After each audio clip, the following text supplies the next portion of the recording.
Mbona mana ikamteke na kwa mono na wana nwoke bụ Nonsonkwa abego ko otu elu Ijele azụ because us na definitely na Ijele we hear from him sooner or later because na aghọtarọzi m nke bụ ịchọrọ gị na mmadụ na-emekọzi ihe kịta onwezi ihe ịchọrọ ikwu ịtagị ya IPOB tagị ya Biafra ka okwu wee ka ọ dịkwa ka okwu enwere isi the same thing ka nwoke nga ọkpara mere Ogechi mgbe ahụ si na Ogechi na-asọplai ndị IPOB ihe nwa na ọmụmụ ọkpọrọ afa ichefu enema mgbe ahụ so Ijele wee bịa kwuo okwu ebe 2 or 3 days ago ịtagicha Nonsonkwa to ihe na-agbasara ya ọ bụrụ na mmadụ nye gị report about something do that thing instead of ịbịa tag wa instigate we ka ọ dị ka ị na-eti ihe okwu na nwere isi quality mgbe nwee isi.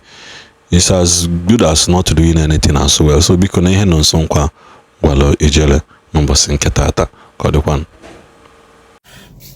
Adema, a very quick one. Amamu na hona this video efu anu mere how many days ago. Somebody called my attention to it. Na this efu no na ekwu na Nonsonkwa garaga oro narande umakpuru omume ala anyị umakpuru omume wa another neighboring village to Umuokoro Anyanwụ. Na Nonsonkwa gara Umuoma ga Umuoma nara ndị village ala ha na force ha ka ha sign ya akwụkwọ ka eme nke a ka eme nke ọzọ. You know, kogide inyo onwe ihe this boy na for him. You know, of course onye ọbụla nọ na this space ga-ama na this boy wee jigbo onye ara, and ha ga-ama na this boy na mụ na ya na-agba war na social media. War mụ na ebido hụta. War mụ na this efulefu bidoro 2021. War mụ na this efulefu being used by enemies of Nonsonkwa bidoro 2021. Mgbe bidoro all this insecurity in Imo State. And I was saying, don't kill innocent people. And I was saying, do not kill innocent people even when you are killing the one who for unknown gunmen. You know, I was standing against any extrajudicial killing. Hey, recruit to this idiot. Udele. Onyu Umuduru. Amandoba. Misu LGA. Hey, recruit to Oye. Against me. He was moving from one radio station to Imo State. They were paying him. He was moving from one radio station to Imo, from one radio to another in Imo State. Apare mea, apare umunni, apare in the village, huh? You know, apare onwe. This a fule fubaroso, really going the IPOB na Turkey. Achoya na IPOB. Mba achoria, ya lotazia. Now what could say against IPOB? Now apare nam de kano, now apare onyobola. I told them, I am not a member of IPOB. I am not Ihemu Ejibo nwa Fibo, Ejibo nwa for Biafra, or Ihemu. Iowla no mega known gunmen uno mego momuno, Obasa Nonsonkwa. Obasa Nonsonkwa. I'm a human rights activist. I defend the right of the people. And of course, why defending the right of the people? Some people are happy. Why speaking for the people? Some people are happy. So I know Pama. Onwere onye jere egwe ya. Ya buputa Nonsonkwa. Ya bari agodi Nonsonkwa. Ya force Nonsonkwa to talk. Ala Umuokoro Anyanwụ no mokpuru mmezoga. Onwe ike gbasara m. It doesn't concern me. And I have kept telling our people.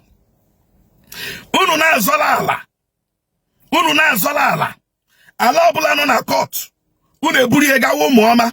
At the end of the day, court to batani imie, you will lose. You will lose. You will lose. So onye wala brule problem ya, buru ala zoga, buru ye gawa Umuoma, ko Umuoma bi bala. Ala no na court. Ale beta burule beta, ke ho basara kwara gi. I keep telling our people. So for this idiot, efulefu anumpam, ewu Gambia, nwa brono, Amandụba brono, Nisu, go to their house, ị ga-ahụ otu ụlọ ha dị. Gaa n'ụlọ ha kpọkọrọ ụlọ. Agụ ama mpụrụ ya n'iwu n'obodo ha. This guy Nonga was rejected in their community. He was ostracized in their community because of mpụ na arụrụ ala their family mere. You know, gị nwe ọnụ ịbịa akparị Nonsonkwa. Gị nwe ọnụ ịbịa ekwu inyo against Nonsonkwa. Nonsonkwa of the people. Ihe merele n'Imo State imefuye. Afụfụ ntarala n'Imo State itafuye. Trials and persecutions nhụrụla n'Imo State ihufie. Ihe ma nọrọ na Abuja dị set camera kwuwe inyo. At 50 years elube nwanyị. At 50 years onwe nwiji. At 50 years nothing onwebe the one block ekporo. Dowe jara ụlọ mi afọ dị ịrụ ọrụ ụlọ. At 50 years gị na-ezuzu. Gị na-ezuzu. Ọ set camera kwuwe inyo. Pari onye na-achọghị ya wee, onye na-achọghị tụpụrụ gị ọnụ. You are not my class. You are not iru hogom mụwa iru hogom ipeka iwe fulefu. I cannot be seen battling. Ihe m ji ekwu okwu a na-awụ to clear the air about ihe fulefu akwuru. I can't banter words with him. You know? Ọwụ onye apịrị apị ka ọwụ. I can't banter words with him. He's a useless man. The guy is useless. Even in their community. Jwajuju na umuduru amandoba. I got from olden days self. Now the community, the family, they very useless. You know? So it is not a new thing. This generation. Now keep as well. And when another person be useless. Now that family. Ya would this Udele. You know?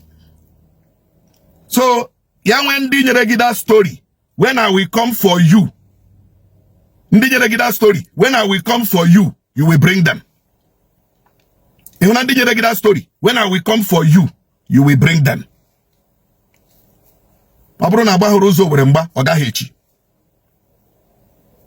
Aburu na bahuru uzo were mgba ọ gaghị echi. Ọkwa mụ na gị na-abọ n'Imo State a anyị ga-ahụ ishie. Those people using you against me, the time shall come when you will bring them. The time shall come where you bring them. Gene basara n'ala.